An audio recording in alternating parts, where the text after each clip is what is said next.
அவர் வேலையை வேகமாக ஆரம்பிச்சிட்டாரு, சீக்கிரம் முடிக்கிறதுக்காக. he started his work earlier to finish fast. இதுக்கு என்ன அர்த்தம்? கீழே இருக்கிற 3 ஆப்ஷன்ஸ் பாருங்கள். he finished his work, அவர் வேலையெல்லாம் முடிச்சிட்டாருன்னு அர்த்தமா? he did not delay to start his work அப்படின்னு அர்த்தமா? that is correct. அவர் வந்து டிலே பண்ணலை, வேலையை ஆரம்பிக்கிறதுல டிலே பண்ணல. he did not start his workனு வராது. So middle option is the correct answer. So கொடுத்துருக்கிற வாக்கியத்துடைய அர்த்தம் மாறாமல் வேறு மாதிரி நம்ம சொல்கிறோம். now look at this sentence. we must believe good people. நல்ல மனிதர்களை நம்ம நம்பணும்.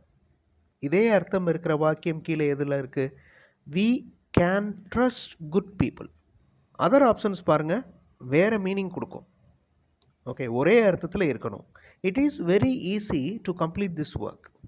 இது ரொம்ப ஈஸி, இந்த வேலையை முடிக்கிறது ரொம்ப ஈஸி.